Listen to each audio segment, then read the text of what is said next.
non-aggression. Once that lesson sets in, you'll see a session. Let's talk about NXT from November the 14th, 2023. You know, the show that's going to be on the CW, because 90% of the people who feature on WrestleMania any given year are going to be coming right out of NXT. They really beating people over the head with that. I'm telling you, boy, they using that to sell NXT pretty hard. Rightly or wrongly, they're using it to beat people over the head with NXT. All right, let's talk about the show. A lot happened. Nothing happened. Not my favorite episode of NXT, but it wasn't terrible. Just wasn't my favorite. So let's talk about this first match. This first set of circumstances. Stacks and Tony D'Angelo regained the tag team titles, defeating Chase University. So Chase University is in the middle of some kind of scandal. We don't know what's going on. Nobody said anything yet, but they're showing reactions. The audience is upset with Andre Chase. They're even booing him. The student section for Chase University are turning their backs on him. They're even walking out during the match. Jacy Jayne and Thea Hale are kind of aloof outside the ring. There's a lot going on. He got summoned to Shawn Michaels' office. There's some kind of investigation going on. Clearly, they're playing off of the whole Jim Harbaugh and Michigan thing. The college football scandal is going on. And they're using this to lead people to think that, you know, there's something going on. There's something rotten inside of Chase University. But nobody knows what it is yet. And Andre Chase is taking the brunt of it because he's the coach, president, and he's on the board of electors. I don't know. Like I don't know what's going on. But apparently his head wasn't in the game and he lost the match for them. So he was depressed a little bit later as the paparazzi showed up to snap their pictures.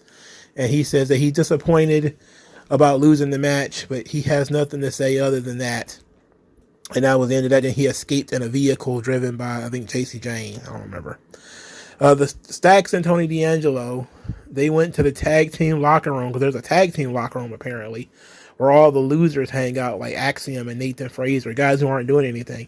They just sit around in there and watch the show and comment. I don't know what's going on. In any event, they went in there and started some drama. And then there was a loud-talking girl with them. I don't know who this loud-talking accented woman is, but she was... I mean, her accent was crazy. It was almost as crazy as Tony D'Angelo's accent. Tony D'Angelo is doing Chicago Italian. She's doing New York, New Jersey Italian, like Sopranos Italian. You know, what do you want in my life, huh? You know, it's one of those things. You know, you're like, damn, where did she come from? They haven't introduced her or what her role is. She was just there, like, we gotta go celebrate with the family. I'm like, what? Where did she come from? And why is she in the men's locker room? Never mind. All the guys started pushing and shoving each other because they want to be next in line for the tag team titles. They playing hot potato with the tag team belts because they don't really have a plan. But the whole thing was about Chase University and there being something rotten underneath Chase University. We don't know what it is yet. But the students are reading the newspaper and they believe it and they're upset. And everybody else seemingly is upset too. But I really wish we could have followed this and maybe Andre Chase could, talked about it, but I guess this was a distraction, and that's what they're gonna call it. That's a good excuse for them to lose, as they was distracted by this scandal. But without knowing what the hell the scandal is or what the hell happened that was supposed to be so scandalous, I don't know. Is it like a Larry Nassar situation? No. Why did I say that? It's a Joe Paterno situation. No, it's not. I promise it's not. All right, Lita picked the qualifying matches for the Iron Survivor. She picked Roxanne Perez versus Lash Legend and Trick Williams versus Joe Coffey. So Roxanne Perez is defeated by Lash Legend, the bougie bully Lash Legend, who is still not very good in the ring. I mean, Kiana James helped. Jakara Jackson distracted the referee. Kiana James held Roxanne Perez in place while Lash Legend did a running kick, like a haluva kick to her face, but it was very gentle. It was genteel. In fact, I'm not even sure that kick made contact. It was that crappy. And it led to a choke powerbomb finish, which is too complicated for Lash Legend. She should get something a little bit more simple. She's going to pick you up and then powerbomb you. Come on. Pick you up in a chokeslam position and then powerbomb you is not believable. Anyway, Lash Legend wins. A lot of the internet started whining immediately because they love them some Roxanne Perez, but they're the only ones who do. The live audience don't really care about Roxanne one way or the other. As a matter of fact, they seem to be a little bit more negative on her lately. While Lash Legend hasn't gotten a lot of opportunities outside in the ring, I say. Most of her stuff since she debuted has been outside the ring. They're trying to get her some stuff inside the ring, and I'm fine with that too. So I wasn't that upset about Lash Legend winning, So you gotta push new people eventually, Maybe they should have called Roxanne Perez up instead of Indy Hartwell. Maybe they should have put her on SmackDown or something. I don't know. Kiana James went into the women's locker room because they do the same thing with the tag team guys, who they just sit around and watch. And she bragged about how she screwed over Roxanne Perez and how Roxanne is not going to get a chance to make history and be the first 2-time Iron Survivor winner because she's not even going to be in it. This led to Kiana James and Gigi Dolan having a problem. Ariana Grace trying to be the peacemaker. She got told to shut up. And then her and Gigi had a problem. And then that led to them having a very mid match. Ooh, it was mid. Ariana Grace is really good at playing the character. She's female Miz. We got 2 female Mizes and 3 male Mizes. And then we have the Miz. So you on the female side, you got Ariana Grace, Chelsea Green. Great characters. Their whole job is to get caught cheating, be annoying, get beat up, and then come back the next week with their heat and do the exact same thing all over again. Your Grayson Waller, Austin Theory, and The Miz, pretty much same character. So it's very bizarre that they chose to do that. But Gigi Dolan's finisher is really bad. It's really, really bad. And her matches aren't not that good either. This girl has an extensive amount of, in-ring time experience. And her character work and ring savvy is not, it's not moving fast enough. She's been on the main roster how long? 3 years now? Somewhere abouts. They started using her at NXT 2.0. They really started using her. I know she was there during the Black and Gold, but she wasn't really getting pushed. She started getting pushed in 2.0, and she has not improved that much since. I don't understand what's going on with Gigi Dolan. Is she not getting it? Are they not pushing her because, she got a fatty, so we're not pushing her? She's coming across very sky bluish to me, where it's all about how she looks. And look, if that's what you want to do, that's fine. But I'm very highly disappointed in Gigi Dolan's in-ring stuff. However, Ariana Grace is actually not bad. She has a character, she has a gimmick, and she's working it to perfection. Even after she lost the match, she put her crown and sash back on, and even though she was in pain, she was still waving to everybody, trying to be all, noble. And her being a heel character that wants to keep the peace is pretty funny. She's a heel, but she wants everybody to be happy and she wants to give motivational, statements and all this kind of stuff. It's really fun. All right. Trick Williams defeated Joe Coffey. Interesting match this was. Earlier in the night, Trick Williams and Mello said they talked about the punch. They talked it out. There's no beef. Everything is squashed. And Mello said he told the truth. He didn't attack Trick Williams. And Trick knows that. And then Trick promised that he's going to deal with Lexis King when it happens, when the time comes. But first, he's got to take care of Gallus. And then Mello volunteered to be in his corner because Gallus was going to be in the corner of Joe Coffey. So Trick Williams having a similar situation to Lash Legend, where a lot of the stuff outside the ring covers how not great he is in the ring. Trick Williams, I don't know how many times he's done that knee strike, that pump knee, and he's missed it. And he missed it in this match too. It's very sloppy. It's very sloppy.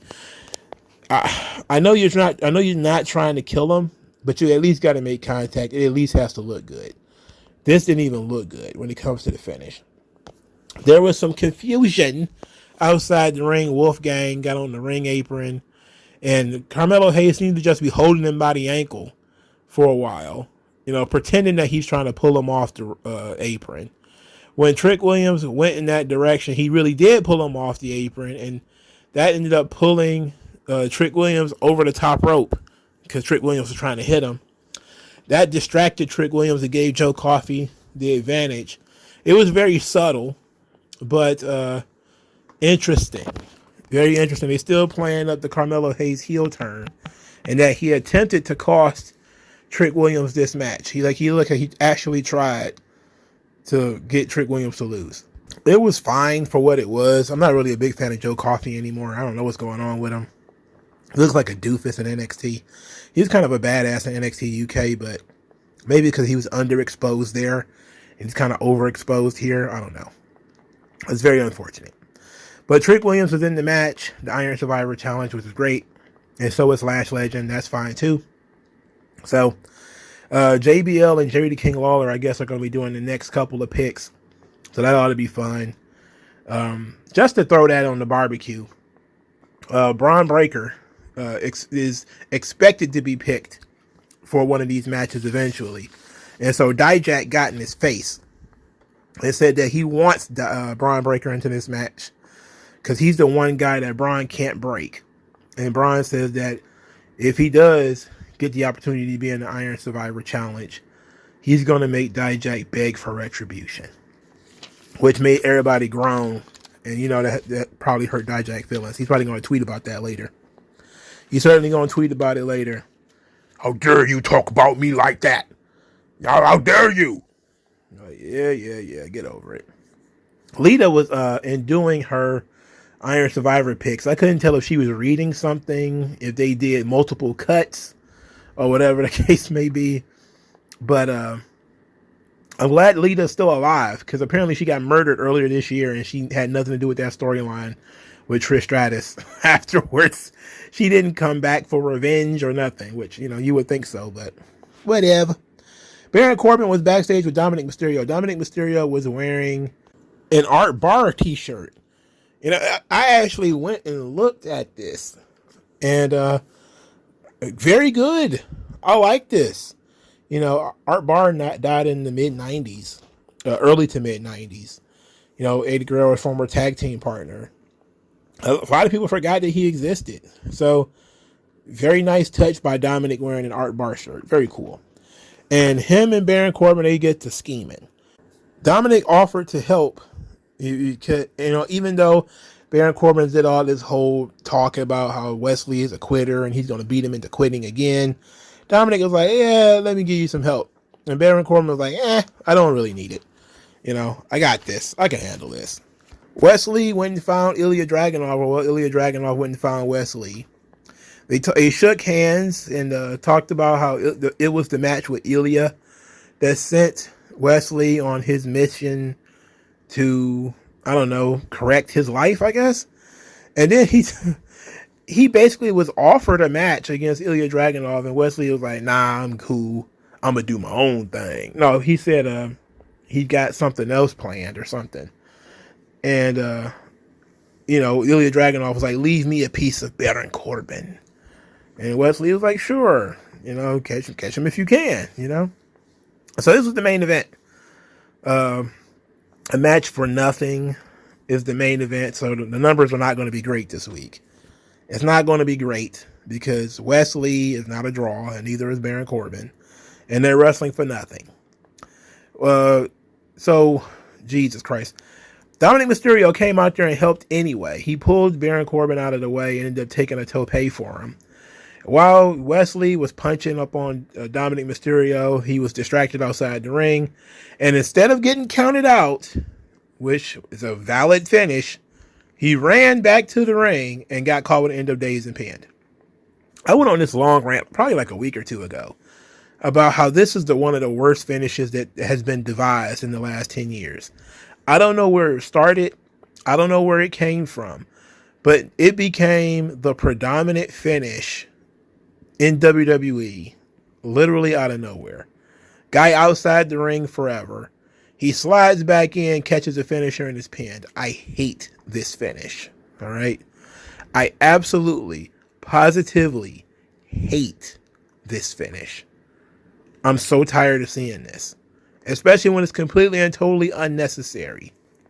Instead of leaving Wesley outside the ring, kicking the shit out of Dominic, and then Baron Corbin attacked him from behind, threw him into the stairs, or just let him get counted out and took the count out victory, he had to turn around and run into the ring just to get pinned. It's really dumb. Look, this is like Wesley's first or second match since his return, and he's already losing. That's not good. So that means you went through all the trouble of sending him home. He came back the exact same character in the exact same position, still losing. Look, I hate Wesley. He sucks. But damn, you go through all the trouble of sending him home and bringing him back. At least have something new for him. This is the same crap he was doing before he left. After the match, Baron Corbin wasn't done kicking Wesley's ass, so he continued. Dragunov came out there to make the save. He ended up catching End of Days too. Then Dragunov got on the microphone. His face was red, so he was serious about this. I mean, veins wasn't quite pulsating yet, but he was getting in Mad Dragon mode. He was breathing heavily, and his beard became very pronounced. And he accepted a challenge, for Deadline, himself and Baron Corbin. And I got to tell you, I'm not thrilled. Not thrilled at all about Baron Corbin versus Ilya Dragunov. That's not a main event to me. Baron Corbin sucks. There's been his feud with Roman Reigns has been trending on Twitter for like the last couple of days, where everybody is talking about the big dog segment and the dog food segments and how bad all that stuff was. There's been some bad stuff in WWE before. The Roman Reigns Baron Corbin feud wasn't the best. I can tell you that much. It wasn't the best thing I've seen. I'm pretty sure it's not the worst though. Pretty sure of that. But it wasn't very good. And this back when Baron Corbin was wearing like 100% Anteater jackets because he was king of the ring or some silly shit. But he hasn't even improved that much since then. And I was actually more likely to cape for Baron Corbin back then, but now I'm like, man, he's almost like Big Show. Not that he, turns back and forth between babyface and heel, but he just seemed like a guy who's just there, like he's not going any further than he's already gotten. He's not going to fall below where he's already been. He is the most solid mid-carder imaginable in the entire roster of people on NXT. Why is this the guy that's getting a pay-per-view match? If you want to have Baron Corbin versus Ilya Dragunov on TV, go right ahead. But that precious pay-per-view time should definitely be going to somebody else. I don't care who it is. I'm not going to, that's not a lie. I do care because I care that it's Baron Corbin. But it's dumb. I hate it. It's whatever. They hoping that the Iron Survivor challenges draw the viewers. That's what they're hoping. And I'm pretty sure they will be correct in thinking so. All right, there were the Supernova sessions in which the Metaphor interviewed Alpha Academy. Noam Dar talked about the Heritage Cup being the modern day Mona Lisa. And he got it under, he got it protected like deodorant in San Francisco. It's under glass. It's got covered in chains. You can barely look at it. Somehow, Noam Dar just looks ridiculous. He like he raided Wendy Chu's wardrobe. He's wearing a long sleeve shirt with shorts. I don't understand that one. Anyway, he says that Tozawa came close to beating him, but there's levels to this, especially in the championship rounds. Tozawa blamed the Metaphor. They argued a little bit. Otis then bust out and had his laid out on the line, his crush for Last Legend. Bro, huge pop. Especially for me. I pop because I was not really paying attention to this. I was like, I don't really care about these teams arguing. I don't really care about this Heritage Cup thing because I don't really like the cup. I don't like the rules attached to the cup. But then when Otis starts saying, oh yeah, you can say whatever you want to me, baby. I was like, what? Because I I thought this whole thing was about Maxine Dupree and Otis, but apparently Otis, oh yeah, he got eyes for Lash Legend, and things it got funny from there because they started talking about having a new challenger for the Heritage Cup, and how he's got a motor and his hips don't lie, and all this kind of stuff. And Otis is in the foreground, in the front, gyrating and pumping his hips, and just really getting fired up. And Noam Dar at first thinks it's funny. He thinks it's a joke, and he's like, "Oh, who's my opponent?" And they keep going on about the hips and this and that. And then Noam Dar is like, "Oh no, it's Otis. Oh no!" Only to find out that in the end it's Chad Gable. So Chad Gable will be the one challenging Noam Dar for the Heritage Cup. And I actually like that idea. This actually fits Chad Gable's character, that he would be involved in a rounds type of match. And I can actually see Chad Gable winning the cup. I can see it. Noam Dar doesn't really need it. He's had it a bunch of times. I think it's actually starting to hold him back. Like, I don't know what you do with him. What do you put a different belt on Noam Dar? I think maybe you put him in the tag team division after this. But I do think you probably should put that cup on Chad Gable, because if you're not going to make him the Intercontinental Champion, which it doesn't seem like they're going to, at least no time soon, you can make the fans happy, the fans who have invested in him. You can make those fans happy by giving him something. And giving him the Heritage Cup allows him to talk about something on Raw, and it gives him a reason to be on NXT. And it's interesting. He's the kind of guy who can make the round system work, even though I hate it. And I think that if from a pure work rate standpoint, him and Noam Dar could tear the place down. So that could be fun. Overall, the segment was a little too long, and there's a lot of crosstalk. But the Otis and Lash Legend stuff popped me. Otis having a crush on Lash Legend is absolutely hilarious. It's genuinely pretty funny. All right. Lyra Valkyria, she was doing film study. She was watching tape of Xia Li kick people in the head with the coaches. And they were talking about how she needs to learn how to defend herself from these kicks and all this kind of stuff. And this was a good segment. This was good. And then at the end, we get an invitation to a Warriors tea ceremony. Now I'm like, that's interesting. I wonder what this is about. So then they show it. Lyra Valkyria is told to put on some traditional Chinese garb. And then Xia Li does a lot of talking in this segment. She's very calm, too. And Xia Li informs her that this is about honoring your rival before combat. It was something that her ancestor had created. She says that her warrior spirit has been showing lately. She wants to be noticed. And the one way she can become noticed is by winning the NXT championship, the NXT women's title. Lyra Valkyria and Xia Li sat there as Xia Li explained why she's putting the tea in the teapot, how one should control themselves in letting the tea brew to its perfect moment. And that's supposed to be indicative of some philosophy in combat. I was just like, oh my goodness. It went on a little long. All right. It went on a little long, and it felt a little fillery to me. Ultimately, and this is really what pissed me off, Lyra Valkyria didn't drink the damn tea, and neither did Xia Li. Even they went through all the trouble of making the tea. Lyra Valkyria said, you've been kicking everybody in the head, you ain't gonna kick me in the head. And Xia Li is like, if you don't drink this tea, if you do not drink tea, I will be unmerciful in battle. And Lyra Valkyria is basically like, bring it. And I was like, okay, we just spent like a lot of time on this. It would have been nice if he could have had to drink the tea.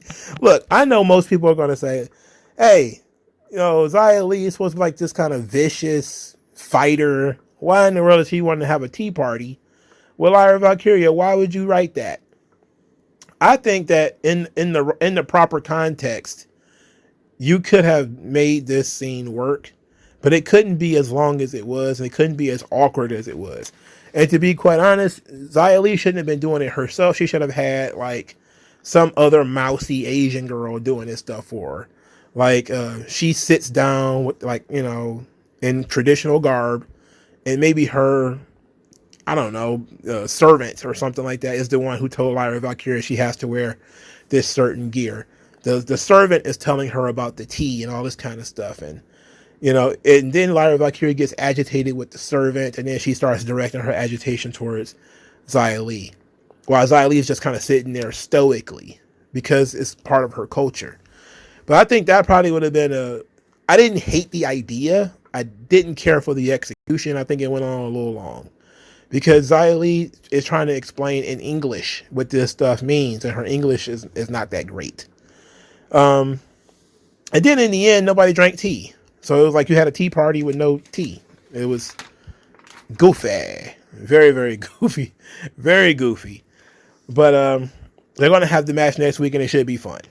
I'm not gonna shit on this, mainly because I have said that they need to do something different with Xia Li. And at least NXT is trying to show some character for Xia Li. That she's honoring her people. She's a traditional Chinese warrior. And she's trying to honor her ancestors in the best way she can. And Lyra Valkyria, in typical Western disrespect for Eastern cultures. You know, typical white woman. The Brawling Brutes defeated OTM. So I guess OTM is fucked, huh? You know, it's crazy. Like, these guys haven't even been around that long. And have they won a match yet? Have they won a match that mattered yet? Jeez, I don't like them losing this match. So what if the Brawling Brutes would have lost? What would have been damaged? I don't know. It was stupid. It's a stupid decision. Joe Gacy is on the roof, and he's talking about being unhinged, and he's been paying attention to the messages, and he feels like a ghost trying to find his purpose. And he's up on the roof, and I'm not sure if he jumped off the roof or he pushed the cameraman off the roof. But somebody went off that roof because the camera went off. And I was like, can we stick the landing on this Gacy thing real quick? Let's try to figure out a smooth end game to this. You know? That's what I'm trying to... I don't see an end game to this. I don't see where this is directed. We need to... It's too much fluff. We got to get to a point here. He's getting real Bray Wyatt-y here. Where it's all just philosophy and... tongue twisting and riddles and all. Nah, I mean, if it's time to bust somebody's head, he needs to get to it. All right. We've been doing this for like a month already. It's time to get to a direction, because I still don't understand what his character is. It's like people say I'm a maniac. They say I'm unhinged. I'm like, all right, then go be a maniac. Go be unhinged. What the hell? What the hell are you standing here on your hinges for? Go be unhinged. Von Wagner and Robert Stone are best good buddies. They're going to have dinner together. Okay, great. Eddie Thorpe, somehow Gates Tatanka is back. He said he went off also to recharge after getting his shit kicked in by Dijak. These babyfaces love to go on hiatus after they lose. I lost. I'm coming back in the exact same position with the exact same gimmick, the exact same look, the exact same lack of charisma. Everything exactly the same. He came back. He said he wants to impress Jerry Lawler and JBL so that he could be picked for an Iron Survivor Challenge qualifier. Then Drew Gulak and Charlie Dempsey approached him and promised that they're going to stretch him. And then he says that he's been stretched by some of the best people in the business. I was like, pause! And then Dempsey says that, you ain't been stretched by guys like us. I was like, pause! Eddie Thorpe is a little weird. So you got to say pause. So apparently they're teasing a Charlie Dempsey Eddie Thorpe match. I don't know, fam. Charlie Dempsey could probably be doing something else. Eddie Thorpe, yeah, this Indian EDM dancer thing, that's just not working. It either need to go full Tatanka with the headdress and all this kind of stuff, or shit, or get off the pot. Either be a traditional Indian or beat it. I hate to break it to you. You want to be a modern Indian, Okay, then run a casino or something like that. You know, be an alcoholic and beat your wife or something. You know, do something edgy. I'm going to go pray to the wolf god. I'm like, oh, brother. All right, at least it's something. At least you have a gimmick, but it's not attracting any. You're not relating to anybody by doing this. Nobody cares, you know. And partially it's the booking, that he's being booked against lower card guys all the time, and a lot of these lower card guys don't have a lot of charisma either. But Eddie Thorpe, he just ain't got it. You might have it in the ring because, you know, that New Japan training, but generally speaking, I'm never excited to see an Eddie Thorpe match. So I don't, and that's not going to start because he's wrestling William Regal's kid. So very unfortunate. All right, speaking of guys with certain training, apparently Fit Finley's son is going to sign with WWE, and another guy named Jay Malachi. But apparently they're finishing up their indie dates and will be showing up to the Performance Center sometime soon. And they had a tryout recently that Richard Holiday was also at. And apparently Hollywood Haley J was supposed to be there too, but she ended up having to back out because she didn't have all the paperwork. So I haven't heard that Richard Holiday was going to come in, and I don't understand why that wouldn't be. The only reason you wouldn't have Richard Holiday is that he would be in AEW. That's the only reason that you wouldn't have him. Otherwise, WWE should already have Richard Holiday on the roster, on television, or at least talking about him being on TV by now. He is very good, for the record. He's probably a little too good to be in AEW, outside of him just being MJF's best good friend. And he might be the devil, by the way. And it would actually be good if he was the devil, you know, because it'd be a good launch for him. Unfortunately, it would be a thing where you would have to know his relationship with MJF in order for that to work. But I don't know who these two kids are. I don't know who Brogan Finley or Jay Malachi. I've never seen these people before in my life. Signing them, okie dokie. We'll give them a chance. But I really would have preferred if they'd have signed Richard Holiday and brought him in. That could have been fun. But maybe they still will, and they're keeping it under wraps. I don't know. But that was NXT for November the 14th. Not a lot to write home about. Not a lot happened. They're still being very subtle with the storytelling of Mello and Trick, even though I think most people know what's going on. They're still dragging ass on it. Wondering if they're going to put Mello in the Iron Survivor Challenge too, so they can finish telling the story or go a little further with it.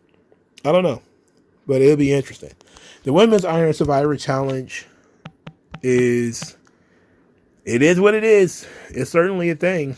It certainly exists. The Tag Team Championship certainly exists. North American title is unfocused because Dominic Mysterio and Wesley, not a big fan of that. Not really. I mean, what's wrong with Dominic Mysterio feuding with people with personality? I mean, there's got to be some. There's plenty of guys backstage who you're not doing anything with. I mean, Idris Enofe and Malik Blade. Those two guys seem like they've been ready to break through for like several months now, and they don't get a look. Not in tag teams, not in singles, nothing.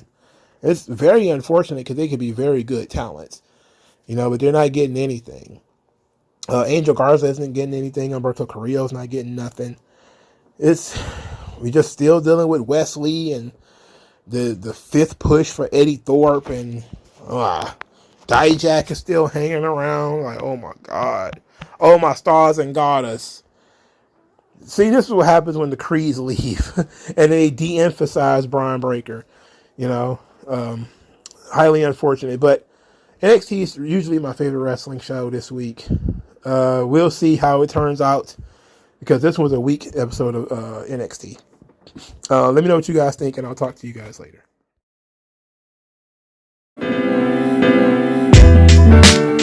Tell me what's worse than learning all that you led to believe was all horse crap. They